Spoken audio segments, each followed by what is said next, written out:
PNR Networks is a member of Patreon. Show your love for our shows by joining our ongoing fundraising campaign and get some fantastic perks in return.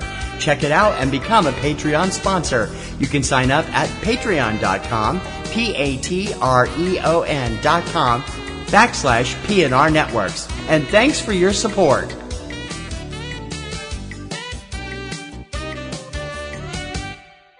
This podcast is a member of the Blueberry Network. Blueberry. No E's. That's Blueberry, BLUBRRY.com. Blueberry.com. This podcast is a proud member of the Lamb Podcasting Network. Find the network at largeassmovieblogs.com.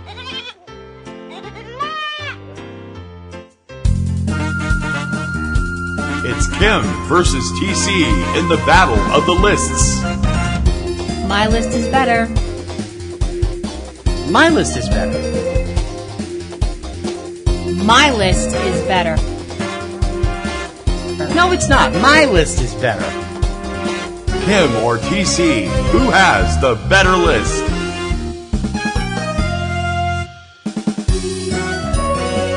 From Subject Cinema, this is Front Row 5 and 10 with Kim Brown and TC Kirkham.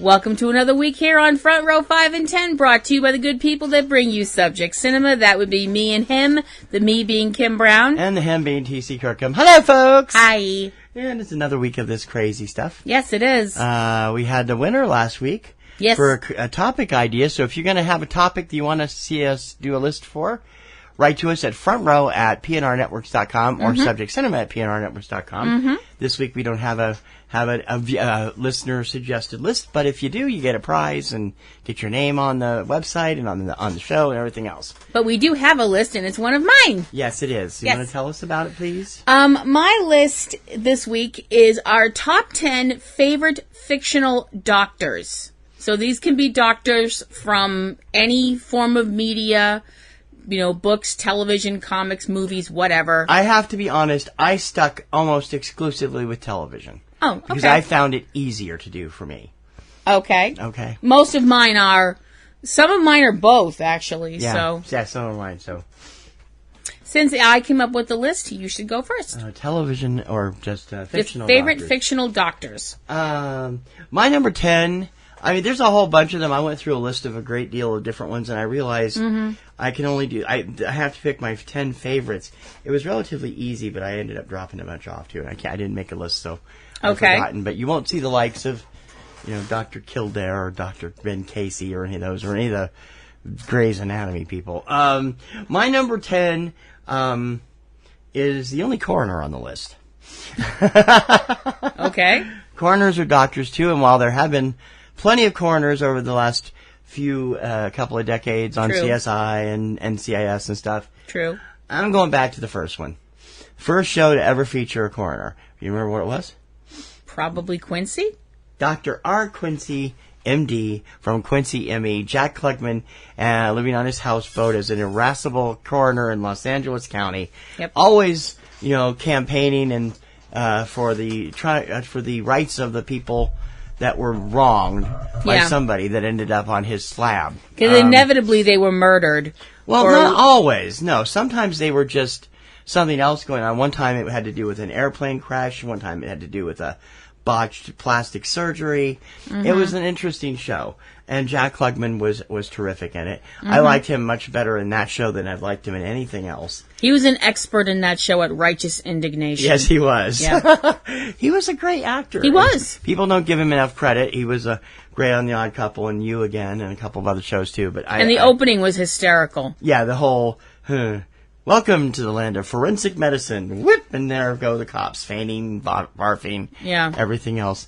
Supported by a great cast that also included Robert Ito and John S. Astin. The show was great. He was great. Dr. R. Quincy, number 10. Okay. And we never did find out what Quincy's first name was. Because everybody just called him Quincy.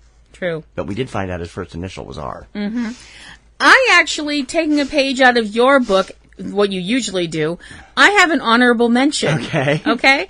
The reason he is in an honorable mention is because all of the doctors on my list are, I'd say they're all good doctors. They're all, trying to do the right thing and save people and et cetera and so on and so forth. This one isn't. He's always trying to do the wrong thing, which is trying to enslave the world by using one guy to find the worst movie to break all of our wills. So my honorable mention is Dr. Clayton Forrester from Mystery Science Theater 3000. Oh, brother. My number 10 doctor, one of my favorite fictional doctors, is a doctor that doesn't get as much love as he should. My number 10 is Dr. Abraham Van Helsing. A character that is in the original Dracula novel by Bram Stoker and has been played numerous times in numerous incarnations by all sorts of people like Edward Van Sloan, Anthony Hopkins, Sir Laurence Olivier, people like that. Mm-hmm. Dr. Van Helsing is a doctor who is dealing with the Prince of Darkness, the embodiment of evil, Count Dracula. And the reason that he's on my list is because I have so much respect for him because he's not a young man. This is a man who has seen a lot of life and is in the twilight of his life. And that was the wrong choice of words for this segment. And is, sorry, did not mean to do that. He'd probably kick every sparkly vampire's ass from here to Forks. But the thing is, he's not a physically imposing figure. No. But he's able to hold his own. He's usually portrayed as short and stocky sometimes. He's not a strong, active man that could take Dracula on physically. He uses his mind, which I really think is cool. And you have that one scene that I love, the one specific scene in Todd Browning's Dracula, awesome movie. The Dracula. Where Dracula's trying to overtake Van Helsing's will, and he's stronger. His will is stronger than that of the king of the undead. That's pretty badass for an old dude. My number 10, Dr. Abraham Van Helsing. Okay, my number 9, it was so hard choosing some of this people for this, but I had to pick one for this slot. And I liked his wit from the moment he appeared. He was a bit of a practical joker, and also during later seasons had that wonderful cheesy mustache of his. He ended up becoming the new guy in the 4077th. Mm-hmm. He was B.J. Honeycutt, Dr. B.J. Honeycutt, which is actually his full name. Yep. As we spent a whole episode with Hawkeye trying to find out what BJ's real name was. Yep, he assumed it was initials. He was the name for his mother, B. Honeycutt, and his father, J. Honeycutt. J-A-Y. Yeah. So it became B.J. Right. Yeah. Mike Farrell played him to perfection. He was funny as hell, and he fit perfectly with that little group of swamp dwellers that also included Frank Burns and/or Charles Emerson Winchester from time to time. It was he had where Hawkeye was more laid back, BJ's was more upfront. His humor could be more upfront, and he was really good at really terrible puns. True. I mean, he, after all, was the one that came up with shampoo because we don't have any real poo.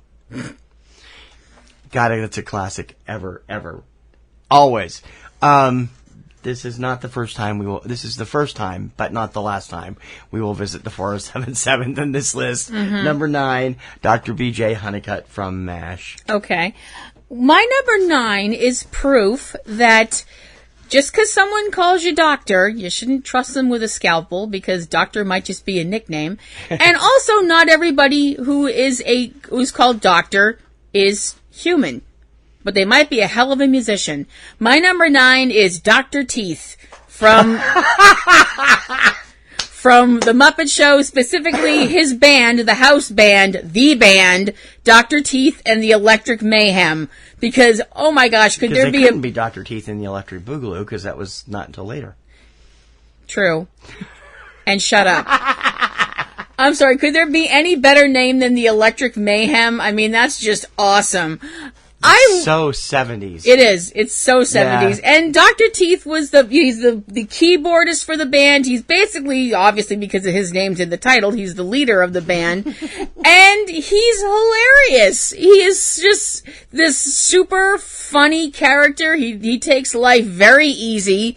And he does respect people who are in charge of things. He will give them a little tweak every once in a while. Like, he respected Kermit as being the manager of the Muppet Theater, but every once in a while when Kermit would be getting completely frazzled by all the insanity going on around him, aka every show, Dr. Teeth would be the one that would make some kind of wisecrack or just kind of make a wry remark that would make people kind of take a step back and go, He was the Silent Bob to Kermit's Jay. Yeah, except he talked a lot more and was funnier. My number 9, Dr. Teeth. It's interesting that you went off the rails there a little bit, because I did too. And so quickly too. On my number 8. Yeah, like you said, just because you have the name doctor doesn't mean you're actually a real doctor. And my number 8 just happens to be the most laid-back and yet crazy wild DJ anybody could have ever asked for. Mm-hmm. Oh, yeah. Booger. Number 8, Dr. Johnny Fever from WKRP in Cincinnati. Could you explain that joke? That's what he got fired from his last radio gig for saying. Booger. Okay. We see that in the very first episode. You are not as familiar with WKRP as I am. We should watch it more when it's on HTV. I watched a few episodes of it, but not as many as you, apparently. The original show, and I didn't like the revival they did in the 90s, but the original show was top-notch. The only reason why I've never gotten them on DVD is because they replaced a bunch of the music, and it doesn't work. Yeah. Howard Hessman made this character his own. He was this rock-solid, kind of out there, a little paranoid, but still ready to give sage advice when it was needed to Bailey or Herb or Les or even Andy Travis, the station manager. He hadn't burned out all of his brain cells, just most of them. Not yet. He was funny as hell. And I remember an episode from the first season before they retooled it a bit and it came back after like a 3-month break, where the old people came in to take over the radio station that had previously been a beautiful music station before Andy Travis turned it into a rock station. And they had Nidra Volz. I don't know if you remember her. I know who she is, yeah. And I don't know if it was Burt Mustin or another older man. Come in, Fever's laying there kind of sleeping and got this long record playing, and she starts hitting the turntable with her umbrella, I think. I don't think it was a cane. And he wakes up suddenly. Okay, people, up against the wall! He didn't care whether they were elderly or not. It was just, like, funny as hell. And, of course, the one time he gave police a description of the bank robber, or the robber that tried to rob the live telecast he was doing at some appliance store, and the description looked suspiciously like Richard Nixon. Number 8, Dr. Johnny Fever from WKRP in Cincinnati. I'm not touching that line with a 10-foot pole. Or an 11-foot Swede. How about a ranting Swede? I'd like to find an 11-foot Swede. I'd marry that son. Anyway. Okay. This is the one that I have a feeling when I was coming up with this list, I was like, I'm putting this on here. He's going to bitch at me. But it's my list, so yeah, there. It is. Yay, First Amendment. My number 8 is The Doctor. Okay. All of them. Okay. I am not, and I realize I'm about to bring the wrath of a whole fan group upon me. She's not a Whovian. I've tried. Tried. No, don't give yourself credit. You're a half Whovian. I wasn't for the longest time, and I got into it finally, and then I brought you into it. We've been to see a number of Fathom event specials they've run of classic Doctors. Yep. And the Riff Tracks version of the 5 Doctors, which was a riot. You're getting there. I'm getting there. I'm very slowly getting there. I am not the enormous Whovian that you are. I wouldn't consider myself an enormous Whovian. You know I'm people more than 75% Whovian. You know people more than I do. But I don't watch the new show at all. No. I watched it for a while when Christopher Eccleston first started it, but then they kept changing the time slots, and I got out of sync. And I know everybody loves David Tennant and he adores Jodie Whittaker. And he still hasn't forgiven me for the one. Because we were watching the Christopher Eccleston Doctor for a while, and the one episode called Dalek. She cried. I cried. Could have smacked her. Over a Dalek. If you want the whole story... It's a Dalek! Yeah, if you want the whole story, write to me sometime. But a renegade Time Lord who is... He has a good heart. Or several. You've wrecked my joke. Gosh darn it. Sorry. Played by a multitude of actors and finally an actress. You've come a long way, baby. Jodie's done well with her version of the Doctor. And she's good from what I've seen. If you had to say, well, which is your favorite Doctor... I know some people would be like, oh, well, you'd like this one because he's handsome, or you'd like this one because blah, blah, blah, because Kim only thinks with her libido. Well, Kim does not only think with her libido, thank you very much. My favorite Doctor is probably the third one. John Pertwee, the dandy. I like John Pertwee. Most women like him the best. In my experience of dealing with science fiction fans who are women, whenever we talk Doctor Who, inevitably they talk about John Pertwee. He just seemed like a very... kind being. There was a lot of kindness in him. It's and not just to be saying this, just because as a suggestion. Yeah. When Jodie is, sorry about that. When Jodie is done with her run, we've got the woman that's done it now. Yeah. We've had all these other people, right? But we've never had a second generation Doctor, and Sean Pertwee is now available after Gotham's End. True.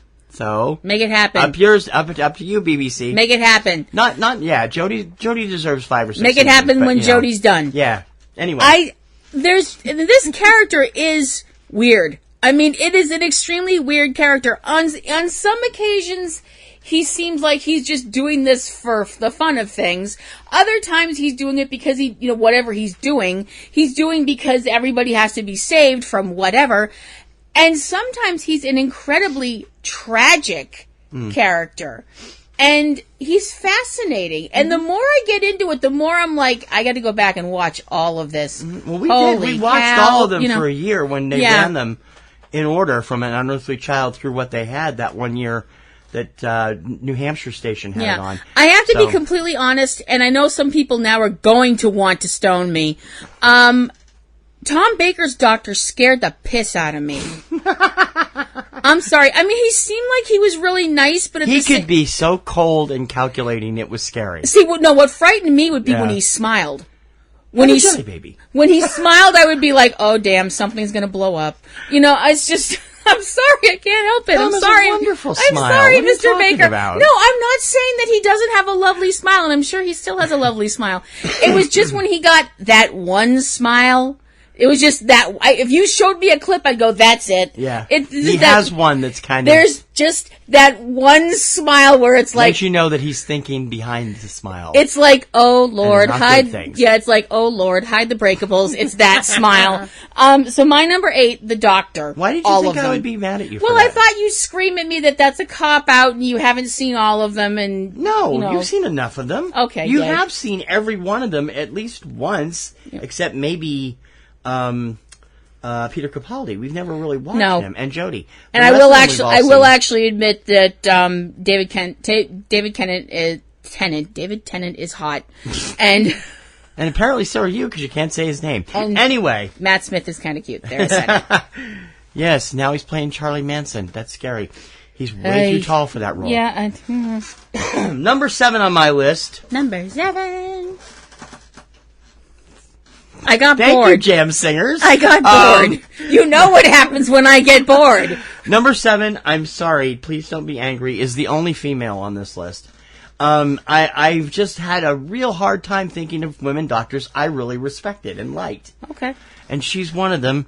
Even though her offspring gets on everybody's nerves, she's quite formidable. Yes. My number 7 is Dr. Beverly Crusher from Star Trek: The Next Generation. I like Wesley. I'm in the minority, but How do you feel sitting over in the dark all by yourself, alone? I enjoyed Gates' performance more when she came back. Gates McFadden came back in season 3. They'd replaced her for one season with Diana Muldaur, and while I liked Dr. Pulaski, she didn't have the right chemistry with that set of people. I wish she'd fallen down a turbo lift. No, that was later. No, wait. That was later or before? Before? The deja vu. I love Diana as an actress. Hi, but Diana. Catherine Pulaski didn't fit in. Sorry. And Beverly Crusher does, not only Yeah. because of her deep sister-like love for Jean-Luc Picard. They were very... Well, later on it got to be more, but I mean, Jack Crusher was his best friend. I know. So they were very close as friends, and Right. that's why it did well. Yep. But she interacted beautifully with everybody on the show over the years, and had some centerpiece shows that were terrific. Yes. I wish they'd given her more to do. With Except for the centerpiece one shows. episode with the ghost, because that was stupid. The Ghost? The Duncan Regehr was in it. It was, forget it. I don't remember. It's been a while since I've seen them. That one was dumb. I always wondered, though, does she ever wash her clothes? She always had the same outfit on every week. Everybody had the same outfit on But every they week. had uniforms. You're assuming that they have like 6 or 7 of That's them. a doctor's scrub. That's their version of a doctor's scrub. Right, but I what mean, she's you wearing. never really see whether she changes the... I mean, the only time we see her out of that character is when she's in the holodeck. Yeah. I'm just saying. You just wanted to Marina see her changed with costumes 3 times during the run of the show. You just wanted to see her partially naked. No, I prefer that be Marina Sirtis, but that's okay. Number 7, Dr. Beverly Crusher from Star Trek: The Next Generation. Okay. I keep going back to Felt, apparently, because my number 7 is another denizen of the wild and wacky world of the Muppets, because that's part of my memories of part of the happiest times I ever had was watching Jim Henson's creations. And Jim, we still miss you, man. My number 7 is Dr. Bunsen Honeydew. Me. I saw where that was coming way back. Okay. The person responsible for the inventions that come out of Muppet Labs where the future is being made today. Isn't that terrifying? Bunsen tried really hard. Usually to kill Beaker, his hapless It did assistant. seem like it, yeah. But the stupid thing, and the really sad thing was, it wasn't like Dr. Forrester in TV's Frank, where Dr. Forrester was actively trying to kill Frank. When he wasn't, like, What? having a relationship with him. Oh, come on. Okay, Really? all In right. the later seasons? I know, but let's just, we're gonna leave that alone. That was the ultimate bromance. Really? Anyway. Dr. Honeydew would just come up with all of these experiments and all these machines and things that would inevitably cause pain to his hapless assistant Beaker, but it wasn't done out of malice. It wasn't. He was trying to help humanity. Yeah, by making inventions that made absolutely no sense, but I just liked him. I liked his chirpiness. I liked his optimism. I liked his good nature. And he was just funny. And they were Muppets and they cracked me up and still crack me up. And I admit it, I don't care. My number 7, Dr. Bunsen Honeydew. My number 6 warrants a return trip to Korea. Here. He was the lead doctor there and just really... Can we establish you mean South Korea? South Korea, 1950, 1949. The Korean War front and the Mobile Army Surgical Hospital 4077. Yes. Is that good enough for you? Well, my number 6 is Dr. Benjamin Franklin Pierce, otherwise known as Hawkeye, played by the wonderful Alan Alda. He was the backbone of that show for 11 seasons, which was 2.5 times longer than the actual Korean War. the irony. Yeah. Hawkeye was an instigator. He was a friend. He was a colleague. He had a heart.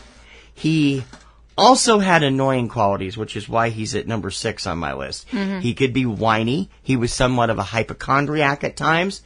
And I just got really annoyed with some of the stuff that he did at times. He worked so much better in the later years. In the early years, the first 3 seasons, it was Hawkeye, Trapper John, played by Wayne Rogers, later by Pernell Roberts in his own show, and Dr. Henry Blake, McLean Stevenson.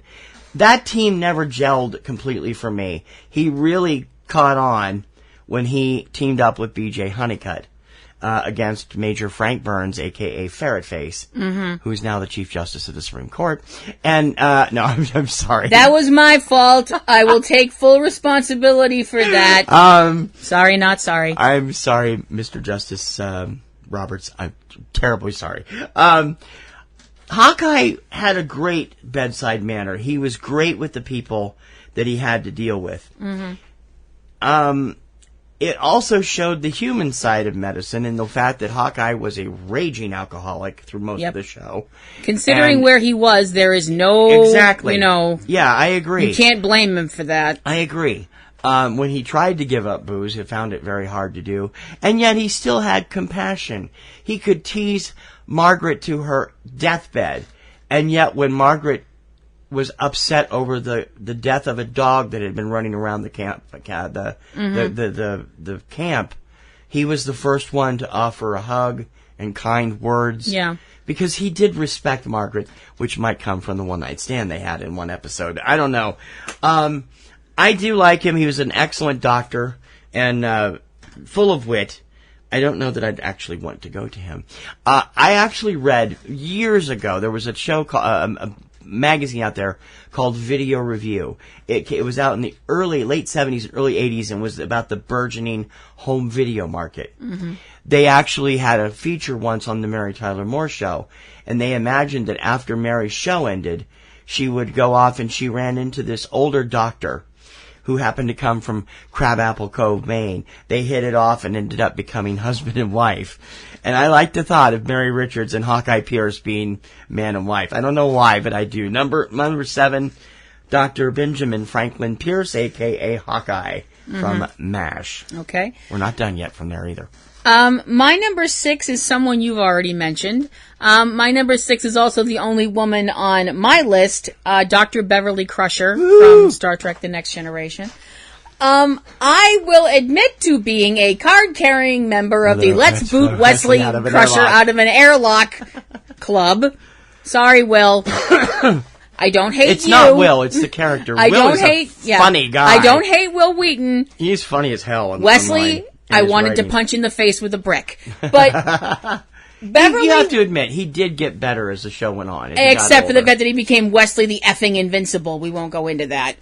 You mean the fact that he turned into a traveler? Yeah. Well, whatever. Wesley the effing Invincible. Anyway. Private joke. Sorry. Yeah. But Gates McFadden's Beverly Crusher is a person that I would definitely look up to, and I think that she is a great character. She is a wonderful doctor and a very compassionate person. And I totally shipped Beverly and Jean-Luc Picard. I wish they would have. I think it would have been great. Well, considering the 9 kabillion Apparently fanfics... he did not, because she is not part of Picard. There are a number of people that are. She is not yet one of them, although they're trying to get everybody guest shots from what I hear. Considering the 9 kabillion fanfics, fanzines, and other things out there, there are a lot of people who are on my side of things because I just thought that they made a good couple. Because she was a good person. She had a kind heart and a lot of common sense and just an amazing lady. The one episode that I really, really loved was the one episode that was very heavy with her, where the people were disappearing from the ship. Remember Me. Yeah, and they couldn't. I love that episode. And nobody remembered those people even existing except her. And it kept happening and happening and happening. That is such a great episode. Yeah, it is. And it really showed her character.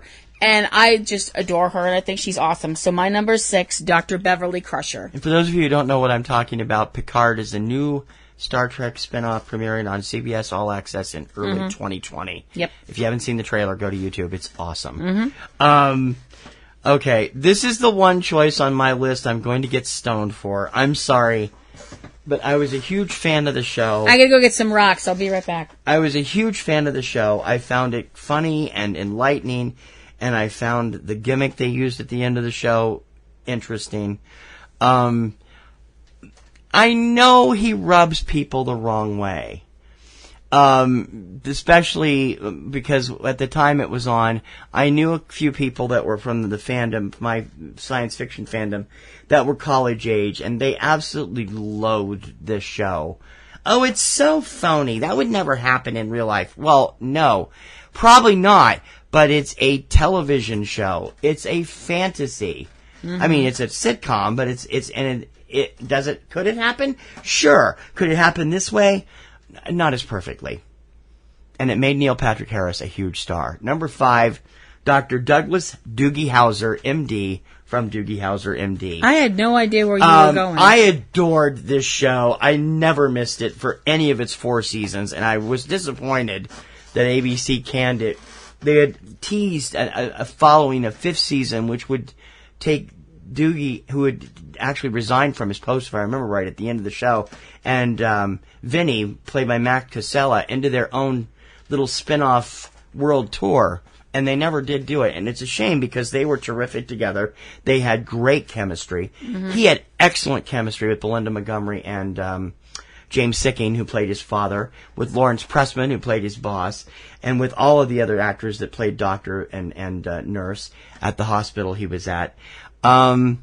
It made Neil Patrick Harris a name, and even now, 30 years later, he's one of the biggest stars in Hollywood, and he deserves to be. He's an all-around talent, funny guy, great actor, great singer, can dance a little. He's really terrific, and it all started mostly here. He'd done that movie with Whoopi Goldberg before that, and a couple of other things, but it's a great show, and I wish people would really sit back and watch it. And I loved the fact that they had a very Filmation-style moral at the end of every show where Doogie would be sitting at his PC logging something in his daily log, and it would just show him, show what he put in each episode. Right. Like what I learned today, you know? I thought that was fun. My number 5, Doogie Howser, MD, from the series of the same name. Okay. My number 5 is someone you've already mentioned, so we're doing this again. My number 5 is Dr. Benjamin Franklin Pierce, also known as Hawkeye from MASH. Hawkeye is somebody that... The thing that I really liked about MASH was the fact that while a lot of times the doctors were able to save their patients, sometimes they didn't. No. And the fact that you could tell that every one of those, let's be honest, boys that they lost, those were boys that were over there for the most part dying, which is unfortunately what happens in war usually. Yeah. War is old men making decisions and young men dying. Yep. And I realize that's very deep and heavy, but it's true. And you could tell that those moments weighed on Dr. Pierce. Even when he would be sarcastic or funny or silly. The thing is, you have to be silly in those kind of situations every once in a while, or you're going to go outside and shoot yourself. You have to have those moments where you just act the fool. But the thing is, for every moment where he acted the fool, there were moments where you could see a real, genuine human being in Hawkeye Pierce. And he was... Yeah, he drank too much and he womanized a lot, but those were his coping skills. Were they healthy coping skills? Hell no. I don't think they'd even invented the term coping skills by the 50s. But he was a brilliant surgeon and he was genuinely a good human being. And I think he came out of Korea a changed person. And obviously, from the last episode, Goodbye, Farewell, and Amen, he definitely, went through some terrible things. But I think that I'd like to think that he went back home and went back to Maine, put up his shingle, and treated skin, knees, and delivered babies, and had Mary Richards, and had a good rest of his life, and hopefully was able to put the horrors that he had seen, if not completely behind him, at least far enough where he could live every day without having to get a drink. So my number 5, Dr. Benjamin Franklin Pierce, played by Alan Alda. That's good. My number 4, going back to the 407th again. My number 4, struck me from day one when he joined the show. He became one of my favorite characters of all time on television, and I just really enjoy the portrayal because it's authentic, and yet the actor behind it was not from Boston, and you really couldn't see him. When you saw him in other roles, it was kind of weird to see him because he didn't have that distinctive Charles Emerson Winchester. He didn't talk like he was from Beacon Hill.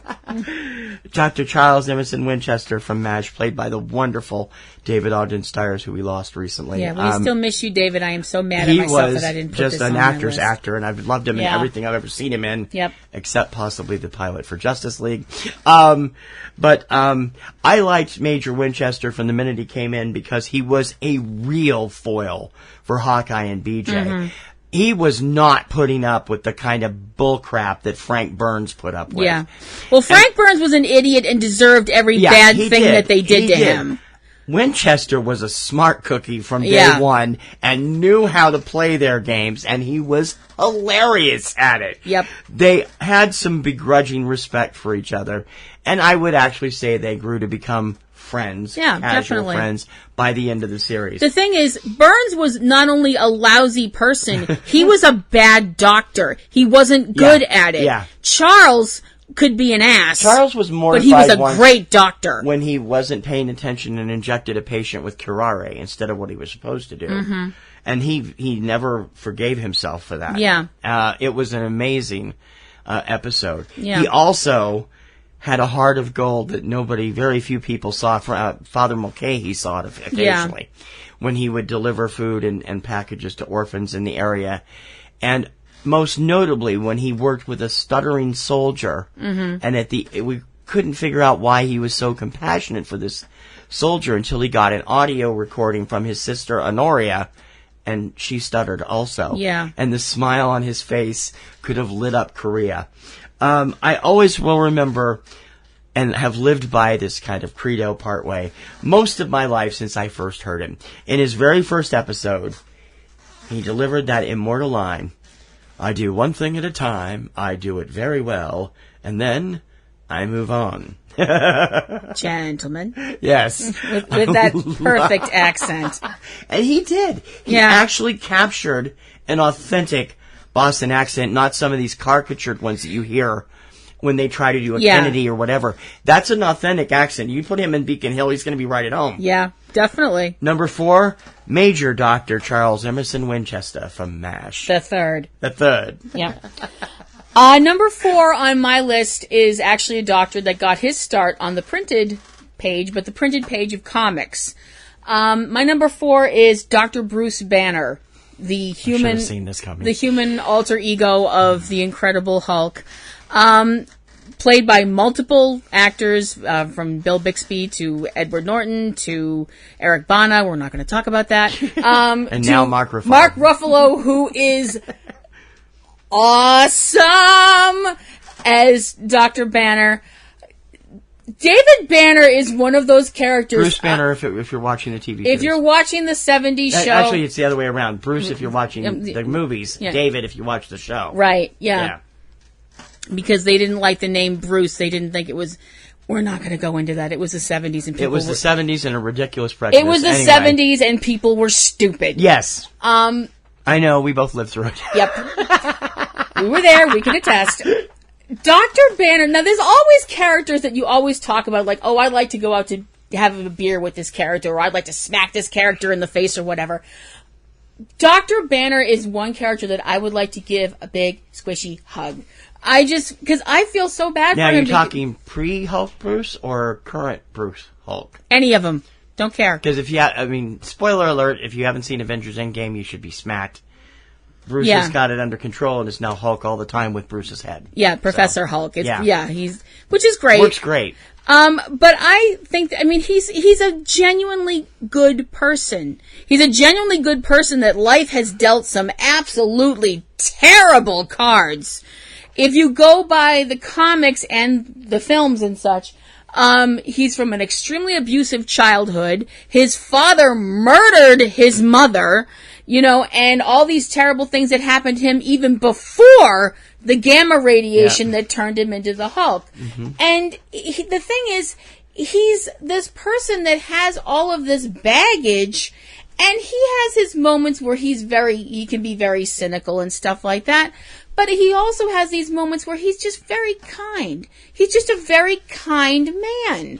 I mean, you have that whole scene at the beginning of the Avengers where, as it turns out, it's actually set up by Natasha to try and recruit him. But he's literally on the run from the government and stuff. But after the events of The Incredible Hulk, which also starred Edward Norton and Mark Ruffalo. But he's willing to go with this little girl because this little girl's saying that a family member's sick and please come and all this stuff like that.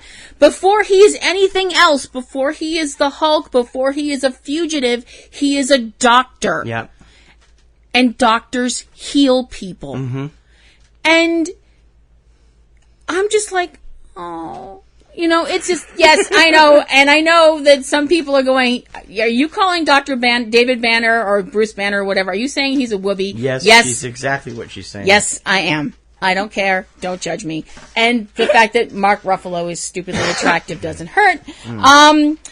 So my number 4, I know he's not that kind of doctor, but he's still he's a doctor. He's a doctor, but he can examine me anytime. My number 4, Dr. Bruce Banner.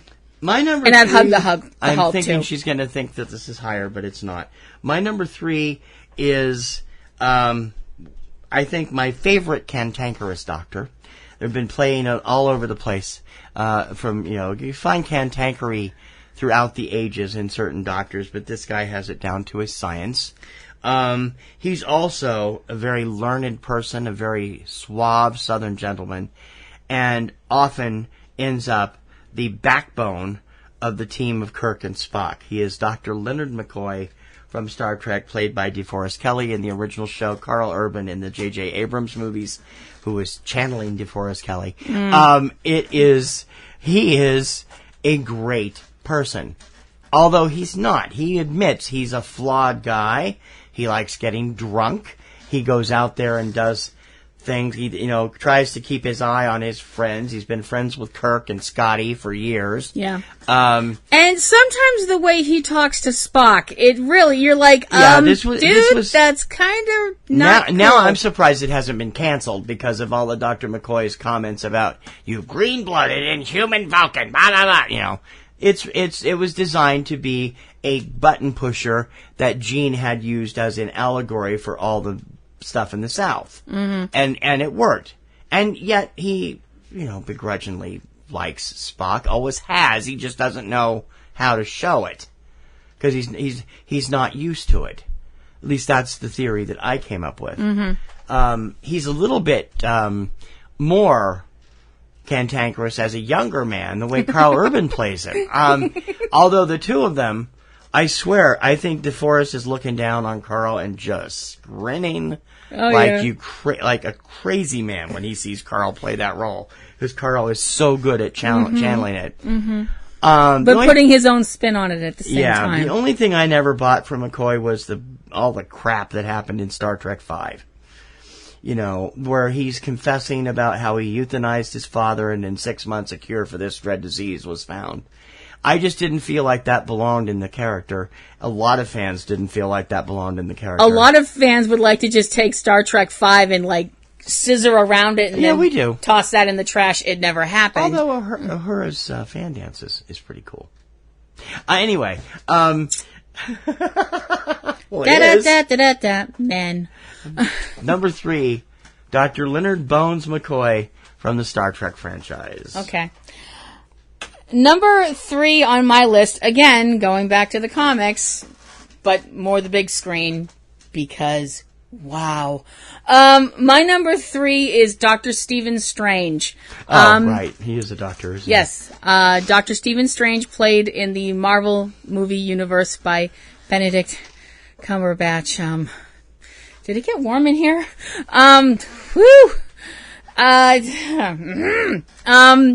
Get your pants on, Sherlock. Let's move on. Sorry, my bad. Sorry. Accio Cold Water. I know, wrong franchise. The thing about Doctor Strange that I think is so interesting is the fact that, and that's straight out of the comics as well. He was this brilliant surgeon who was also a jerk and wound up having his hands ruined in an accident and became another type of doctor and eventually became the Sorcerer Supreme and learned a lot about himself and a lot about what he thought about what he knew about the world and what's out there beyond the world. And he can still be a jerk, and I like that, because it's honest. He didn't become this complete Dalai Lama-esque character that was just, that was Tilda Swinton's job.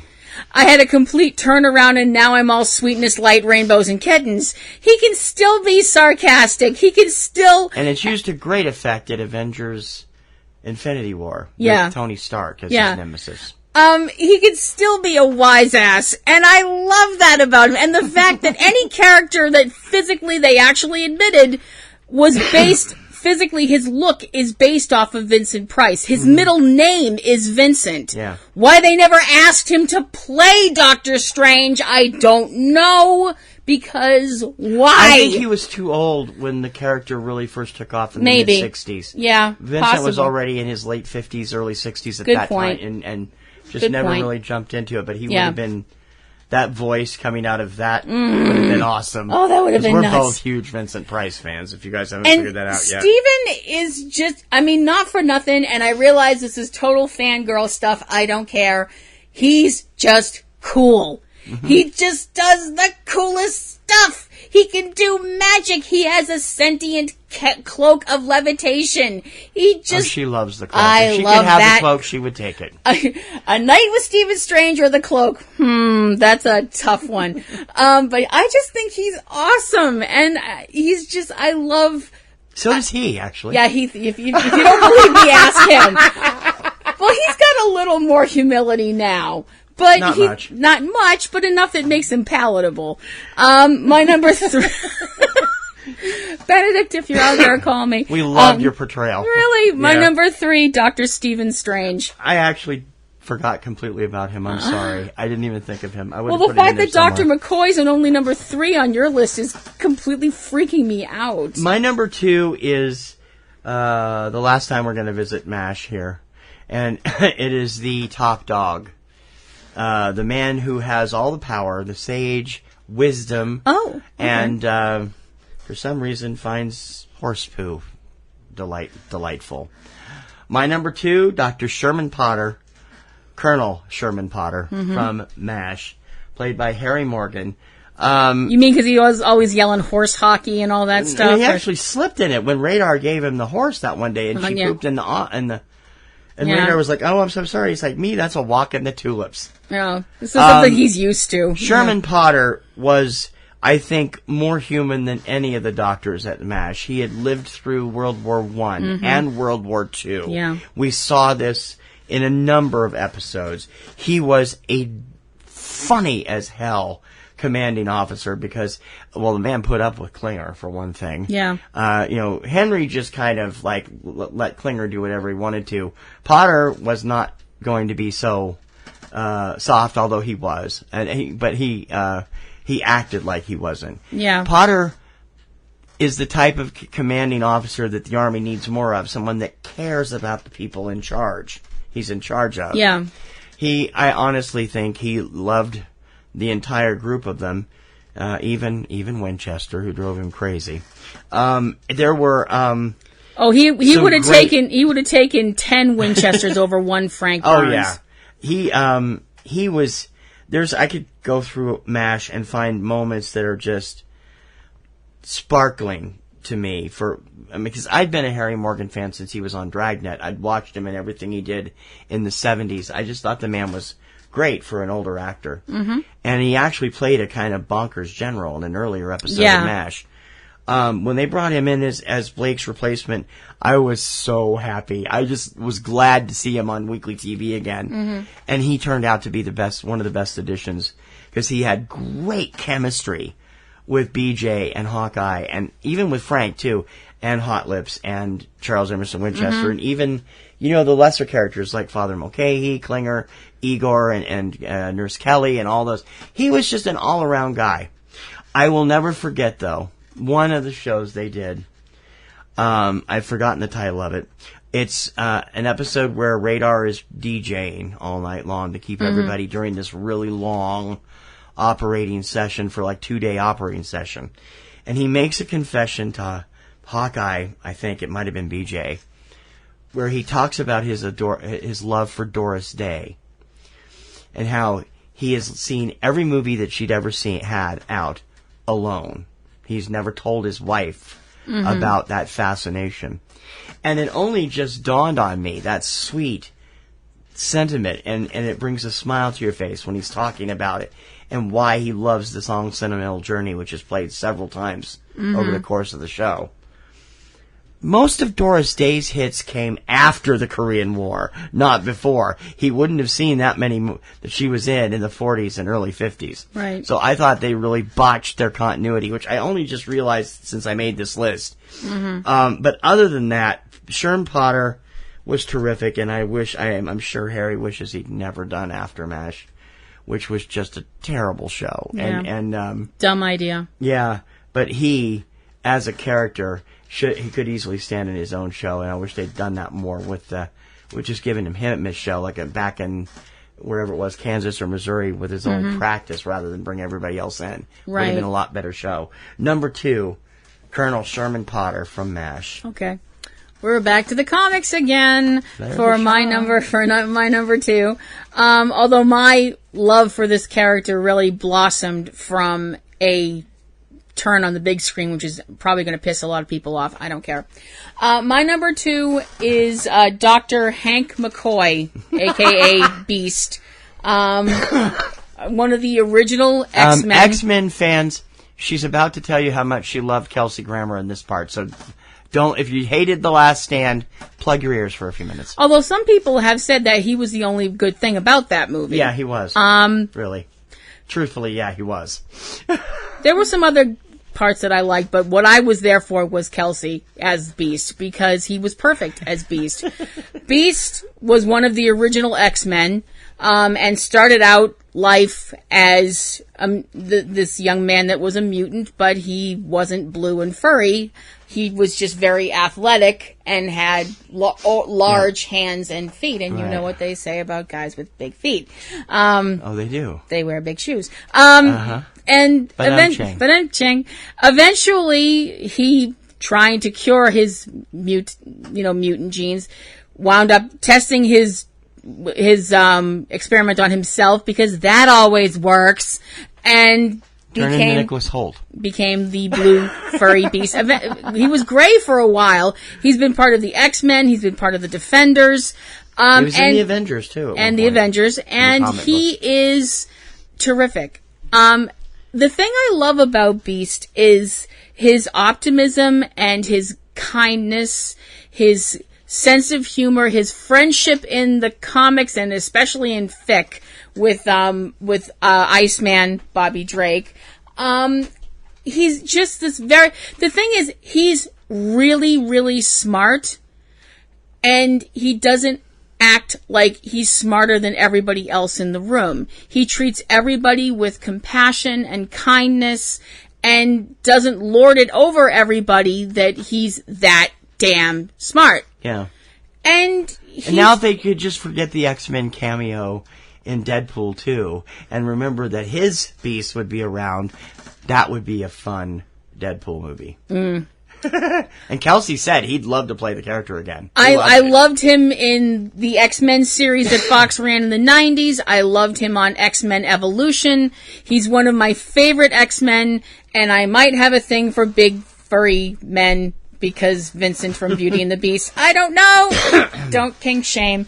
My number 2 favorite fictional doctor, Hank McCoy. You didn't tell them the big story. What? When he said, "Oh, my stars and garters" in The Last Stand, you should have heard her. Yeah, it was like she was melting in her chair. I screeched in the theater. I completely marked out, I don't care, I have no shame, in case you guys hadn't figured that out by now. Okay. My number 1. Well, I don't think there's any way that this person couldn't be at number one. Okay. Because, well, it's just a given fact. Because he's not just a doctor, he's the doctor. Now you see why I wasn't upset with you. Okay, good. I'm relieved. My number one, the Doctor. Okay. From Doctor Who. Duh. All 13 of them? 14 of them? How many have there been now? There's, let me just go see if I can run them all down in my head here. Just, okay, bear with me. We had, William Hartnell. Patrick Troughton, John Pertwee, Tom Baker, Peter Davison, Colin Baker, and Sylvester McCoy in the original run. Yes. Paul McGann fits in there as the 8th Doctor, right? Then somewhere in there, John Hurt's Doctor fits in. The War Doctor. The War Doctor, yeah. which is all from the 50th anniversary season. And then Christopher Eccleston, David Tennant, Matt Smith, Peter Capaldi, and Jodie Whittaker. Yep. Hey! Woo! I didn't miss anybody, did I? No. I've seen most of them. I have not seen any of Jodie's Unless you episodes, count not Rowan for lack of Atkinson trying. from the comic relief stuff, but that's... Oh, well, yeah. Rowan Atkinson has played him in those. Yeah. Most And of them. Peter Cushing played Doctor Who in the two movies that were terrible. we're not going to talk about. Yeah. The Doctor Who movie from Fox was out there. There were things wrong with it, but Paul McGann's Doctor was great, and he's done a ton of the audio stuff. Yeah. And he also appeared, I believe, in clips or something in the 50th I think anniversary so, yeah. special, where David Bradley stepped in for William Hartnell in that one. I've forgotten the gentleman's name who played him in the Five Doctors. I'm sorry, who played the first Doctor in the Five Doctors. But anyway, And you've actually met one Richard of them. Herndal. That's it. Yeah, and you've actually met one I did. of them. I met Colin Baker. Colin Baker was awesome in person. He was just the funniest person. At the time, he was in the middle, I think he was just coming off his run. Sylvester McCoy had already replaced him. And he was at the St. Louis Who Con. I went there, my first con ever, to meet up with somebody. And I had the most cool time, and I got to meet him up close. He was so friendly and funny in person. And people malign his Doctor. I loved his Doctor. I thought his Doctor was so out there compared to the ones right before him were so. I mean, Tom Baker's Doctor was kind of could do the unexpected, but John Pertwee played the Doctor the way Bret Hart matches can be called, and Peter Davison. That was uncalled for. Peter Davison, I ended up loving him as the Doctor, but he could be so sweet and naive. Colin's Is that a nice Doctor, way to say dumb? No. Oh, no. He was never dumb. Okay, I'm just He ended up asking. being one of my favorites. I'd seen the Five Doctors before I'd seen him from the beginning. Okay. And I didn't like him much in that, but as I saw it from the beginning, I liked him a lot. No, but Colin ended up my favorite of all the original Doctors because he was unpredictable. He was a smartass. He was sarcastic. He didn't care what anybody else thought of him. And I adored that. It was so different from anybody else, and it's a shame he only got to play the role for 2 seasons. It really sucks. Of the newer Doctors, I think I really like what I've seen. I loved Christopher Eccleston. I like what I've seen of Matt Smith. I've only seen a couple of David Tennant's. I know he's the favorite, and I have not seen Capaldi, and I have not seen Jodie Whittaker. Mm-hmm. So, but I love the Doctor, and the Doctor is just great, and he's the Doctor of everything. That's why he's the Doctor, number one. You had to get that Bret Hart dig in there, didn't you? You I just couldn't think had of to get that in there. Maybe I could have used a Hulk Hogan leg drop. I still love you, Brett. Okay, my number one favorite fictional Doctor, you've already mentioned, could be so. This should be a surprise to absolutely frickin' nobody. Yep. My number one favorite fictional Doctor, Dr. Leonard Bones McCoy from Star Trek, played by DeForest Kelley, and also by Carl Urban in the big screen versions from the reboot. He is the Doctor that I would want to treat me if I was sick. If I was ill, with something really bad, I would want him to treat me because he would be the one that would be honest with you. Yeah. And tell you, this is going to suck. This is going to be bad, but we are going to fix it. We're going to get you well. You and me are going to work together. Mm-hmm. You know? And I like that. I like the fact that he just wasn't about any BS. And I think he was more deeply a friend of Spock than other people. Because some people some people are like, oh, he was, his casual racism, blah, blah, blah. And I'm not saying some of the stuff that he said to Spock wasn't like, dude, that is not cool. But when you think about the fact that Spock trusted him out of everyone else with his Katra at the end of Star Trek II, that says how deep their friendship was. Yeah. I mean, you have friends, you have people you call your best friends, but somebody who you're going to ask, hold my soul, that's someone who means a lot to you.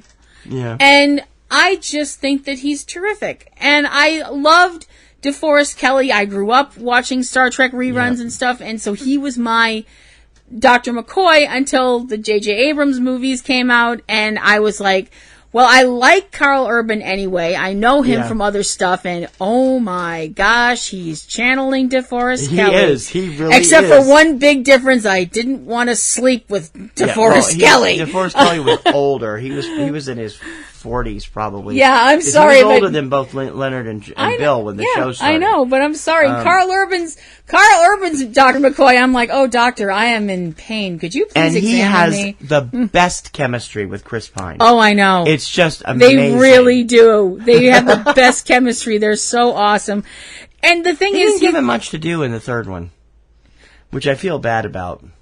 He had a couple of good. I mean, That one really great scene where he and Spock are back to back on the planet, and the whole thing where Spock gets beamed up and typical. Yeah, I mean, I love that. That was so awesome.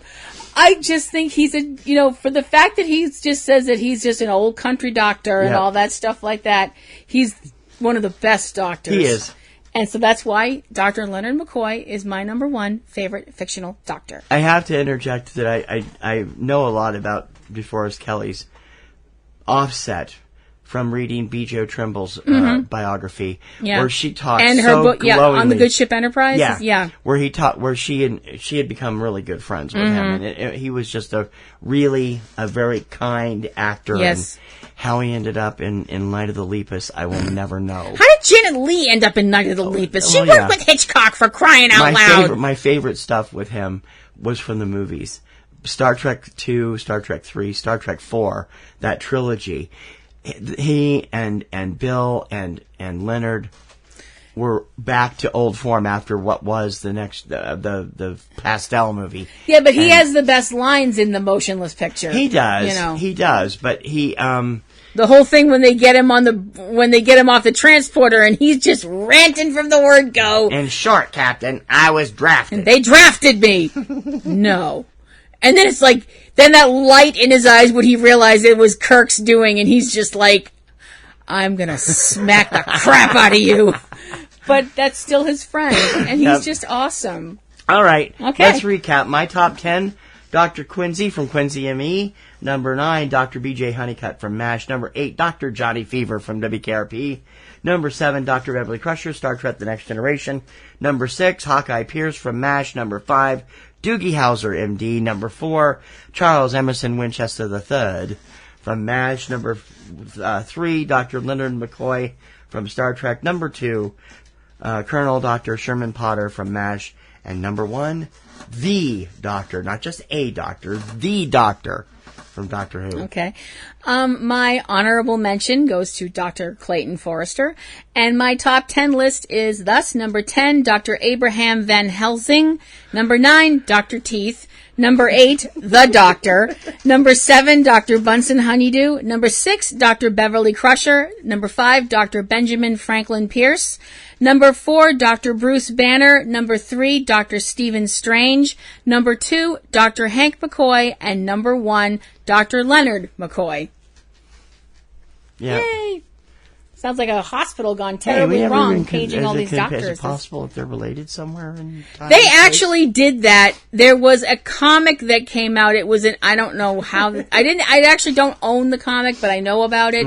It was an X-Men Star Trek crossover, and they got this whole Dr. McCoy. When Marvel had the Star Trek both rights, turned around, assume, and I was like, you did this whole comic for that one one property joke. that has bounced from company to company to company. Oh yeah. Oh my God. Yeah. So that was super fun. We'll have more next week. We Yeah. hope you'll send us your list. If we use your list on the air, we will give you a gift. Yes. A $25 gift card from Amazon is what we've been giving. Also, your name in Internet Lights and on the stuff. Internet immortality. And mention in the podcast forever and ever and ever. Yep. And you can do that by sending it to frontrow@PNRNetworks .com or subjectcinema@PNRNetworks.com, and we'll be happy to use it. Yes, we will. We have all kinds of other shows on the air, too. We hope you'll watch them or listen to them. Subject Cinema and Front Row 5 and 10, which is a spinoff of that, is here. Plus the other two shows that are connected directly to Subject Cinema, which are 3-Minute Weekend and Tuesday Digidex. Plus Kim has her network of shows. Yes. I have my Supernatural podcast, Platinum Rose's Garden. About to head into its final season. Yes. We don't know whether Platinum Rose's Garden will be, but the show is. Yes, the 15th and final season of Supernatural. I'm okay. You should be okay. It was announced this week Jared's working on a remake of Walker, Texas Ranger. Yes. So, yeah. Which he's going to produce, which should be which hopefully will get picked up. Yeah. And also my wrestling podcast, Ring Around the Rosie. I would like to bring up neither of these shows are safe for work. Catastrophe Vortex will honestly finally return on Monday, October... Oh, no, I'm sorry, that's wrong. Monday, September 30th. It's coming back this coming Monday with the Towering Inferno, and I have a whole bunch of movies that I'm going to be talking about from the point of view of a disaster movie junkie like myself. And we have other shows that are part of our little island of misfit toys that we do not do, but are part of our little family, including Eric and Valerie over at Cavebabble. And Anthony Lamberti, who is currently transitioning, doing some videos here and there while he prepares to return to podcasting. So that's something. You can catch his show, Comic Grotto, over at Nerd Grotto over at comicgrotto.com. We also have some original material, which now has its own little moniker. We are calling them Imagination Theater. We have Manhattan Hammerdown As It Happened, our 10th anniversary tribute to what else happened in New York the night Clover came to town. Yep. And our remake of War of the Worlds from 2018. And we hope that you'll listen to those. And I also have another channel on YouTube if you would like to check that out. She's just debuted Platinum Rose Roleplay. Yes. I am getting into the roleplay game on YouTube where people write up their own, It's really good. Go listen to it. It's really good. There's just one there so far. There'll be more. There'll be more, hopefully. And I hope you take a listen and like it if you like it. And if you'd like to follow us on Twitter, you can follow me at PlatinumRoseLady at Twitter.com. I'm at eCinemaOne and eCinemaBoston, plus TKR Online for music stuff and my music channel, The Kirkham Report, which is going to come back eventually. Yep. I think that's about everything. Yep, and we'll have a brand new topic for you next week, hopefully from one of our listeners, but if not, I have a reserve I'm going to tell her about when we get off the air. Okay. Until then, I'm Kim Brown. I'm TC Kirkham. And we hope we can count on you to come back next week and help us count up another list here on Front Row 5 and 10. You can count on it. Bye now.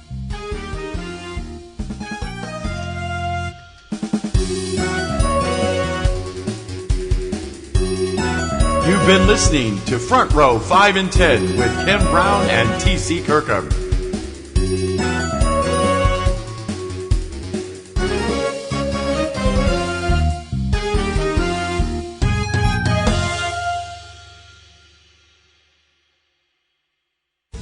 Podcasting's choice.